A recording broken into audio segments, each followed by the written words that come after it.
सुबह का टाइम था इबन अटॉल, जो कि एक रिमोट आइलैंड था पैसिफिक ओशियन में। उस पर एक कपल कोकोनट ड्राई कर रहे थे। उनको एक बंदे के चीखने की आवाज आती है। वो दोनों भागकर बीच की तरफ जाते हैं और देखते हैं कि एक बंदा मदद के लिए पुकार रहा है। बंदे को देखकर ना दोनों मियाँ बीवी शॉक थे, क्योंकि ये आइलैंड ना काफी आइसोलेटेड था और इस पर पहुंचना ना काफी मुश्किल था। खैर, उस बंदे को सिर्फ स्पेनिश आती थी और जो कपल था उनको स्पेनिश नहीं आती थी। कोई कॉमन लैंग्वेज नहीं थी इन लोगों के दरमियान। तो वो कपल उसको इबन अटॉल के मेन टाउन में ले जाते हैं। फिर कुछ टाइम के बाद वो बंदा अपनी स्टोरी बताने लगता है। उस बंदे का नाम होता है जोस सैल्वाडोर एल्वेरिंगा और वो ये क्लेम कर रहा था कि वो मैक्सिको के बॉर्डर पर मछली पकड़ने के दौरान तूफान की जद में आ गया था और फिर वो ओपन ओशियन में गुम हो जाता है। 17 नवंबर 2012 से वो अपनी कश्ती में बह रहा था और अब अर्ली 2014 था, यानी वो 438 डेज पानी में अकेला जिंदा रहा था। ये एक बहुत बड़ा क्लेम था। मोस्टली लोगों के दिमाग में यही बात आ रही थी कि इतनी छोटी सी बोट में उसने इतना लंबा सफर किस तरह कर लिया, उसके पास इतना खाना और पानी किधर से आ गया। लेकिन जो भी वो मैक्सिकन बंदा क्लेम कर रहा था ना, वो बहुत इम्पॉसिबल दिख रहा था। उस बंदे से जो सवाल किया ना, उसने एक्यूरेटली उसका जवाब दिया। उसकी ये स्टोरी ना वायरल हो जाती है, लेकिन अथॉरिटीज को पक्का यकीन होता है कि एल्वेरिंगा ना झूठ बोल रहा है। इवन अथॉरिटीज ने उसको लाई डिटेक्टर मशीन से भी टेस्ट करवाया था और स्पेशल इन्वेस्टिगेटर्स जो थे ना, उन्होंने भी उसके सर्वाइवल के रिलेटेड सवाल पूछे थे। इवन एल्वेरिंगा के बॉस से भी पूछा गया तो उन्होंने भी यही बताया कि वो 17 नवंबर 2012 से मिसिंग था। फिर सब फाइनली एक ही डिसीजन पर पहुंचते हैं कि एल्वेरिंगा सच बोल रहा है और उसने वाकई इतना लंबा सरवाइव किया था ओशियन में। चलो इससे अब 14 महीने पीछे चलते हैं, जब एल्वेरिंगा अपने 2 दिन के फिशिंग ट्रिप के लिए रेडी था। जाना तो उसने अपने फिशिंग पार्टनर के साथ था,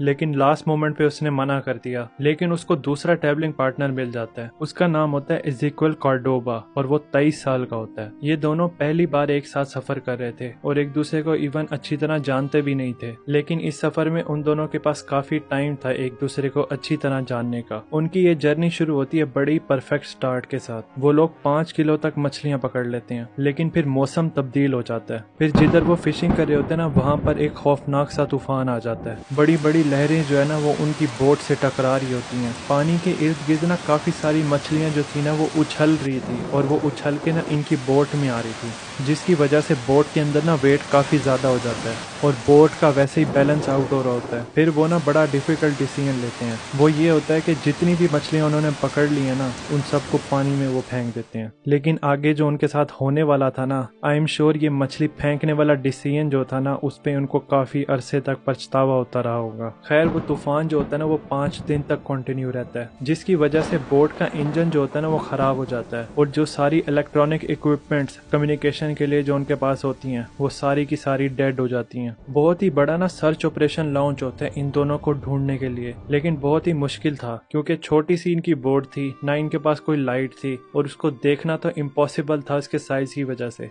2 दिन के रेस्क्यू ऑपरेशन करने के बाद इस ऑपरेशन को बंद कर दिया जाता है और वो इन दोनों को डेड डिक्लेयर कर देते हैं। 5 दिन के बाद जब तूफान खत्म होता है तो इनको कोई आइडिया नहीं होता कि ये किधर हैं और इनको हर तरफ पानी ही दिखाई दे रहा होता है। फिर उन दोनों को पता चलता है कि भाई इनका कुछ भी नहीं बनने वाला, क्योंकि सारी मछलियां जो इन्होंने पकड़ी थी वो इन्होंने पानी में फेंक दी थी। पीने के लिए पानी जो था वो बहुत ही कम रह गया था और तूफान की वजह से मछली पकड़ने वाला फिशिंग गियर जो था ना, वो भी लहरों में बह गया था और कम्युनिकेशन करने वाली सारी डिवाइसेस जो थी वो इनके पास डेड हो गई थी। चलो, खाए बगैर लोग तो काफी दिनों तक सरवाइव भी कर लेते हैं, लेकिन असल मसला आ जाता है पानी का। एक बंदे का वर्ल्ड रिकॉर्ड है पानी पिए बगैर उसने 18 दिन गुजारे थे, लेकिन ये एक प्रिजनर का था जिसको बंद करने के बाद ना लोग भूल गए थे। फिर 18 दिन बाद एक्सीडेंटली उसका पता चलता है कि वो यहाँ पे कैद था, लेकिन बाद में उस बंदे ने सरवाइव कर लिया था। काफी लोग ये सोचते हैं कि भाई ओशियन में तो थे तो वहीं से पानी पी लेते, लेकिन ओशियन का पानी ना काफी ज्यादा टॉक्सिक होता है और सॉल्टी होता है, जिसको पीने के बाद बंदा मर भी सकता है। खैर, इन दोनों ने बारिश के पानी को जमा करना शुरू कर दिया था। इनके पास एक बास्केट थी बोट के अंदर उसमें, लेकिन वक्त के साथ साथ ना इनको पानी के अंदर प्लास्टिक की बोतलें भी मिलती रही थी। उनको भी फिर वो बारिश का पानी भरने के लिए इस्तेमाल करने लग गए थे।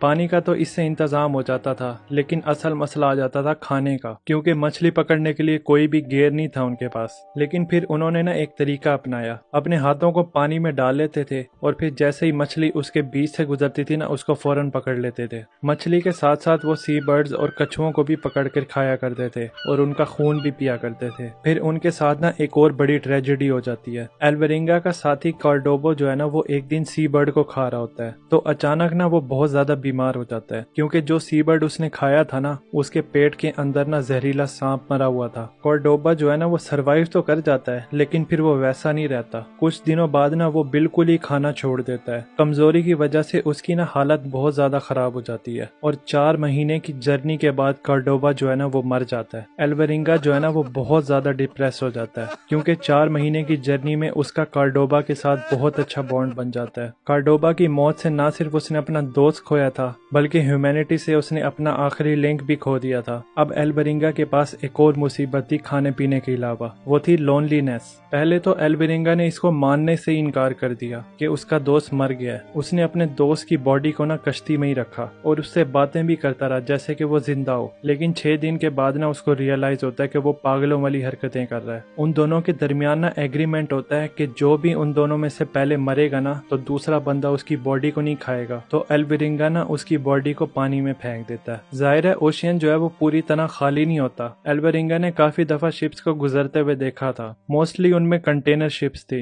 लेकिन वो कंटेनर शिप जो है ना वो बहुत ज्यादा बड़ी होती हैं और उनका क्रू जो है वो लिमिटेड होता है। मोस्टली 25 से 30 लोग ही होते हैं तो ओशियन पर नजर कम ही होती थी उनकी। हम लोगों से ना थोड़ी देर भी मोबाइल के बगैर रहा नहीं जाता वरना हम ना बोर होने लग जाते हैं। लेकिन एल्वरिंगा ने 10 महीने गुजारे थे टोटल आइसोलेशन में। फिर एक दिन उसको ना बर्ड्स दिखाई देते हैं। वो इधर उधर देखता है तो उसको ना एक आइलैंड नजर आ रहा होता है और लकीली वो बोट भी ना उसी आइलैंड की तरफ जा रही होती है। वो उसी वक्त पानी में छलांग मारता है और उस आइलैंड पे आ जाता है और वो चिल्लाने लग जाता है और वही कपल ने उसकी आवाज सुनी जो मैंने वीडियो के शुरू में बताया था। एल्वरिंगा मैक्सिको से ड्रैग होता हुआ इधर इस आइलैंड पे आता है और अगर ये वाला आइलैंड भी इससे मिस हो जाता ना तो अगला स्टॉप उसका फिलीपींस था जो कि मजीद 3000 माइल दूर था। इस तरह का सर्वाइवल हिस्ट्री में बहुत ही कम लोगों ने किया जिस तरह एल्वरिंगा ने किया था। और हाँ एक और बात, थैंक्स फॉर वॉचिंग।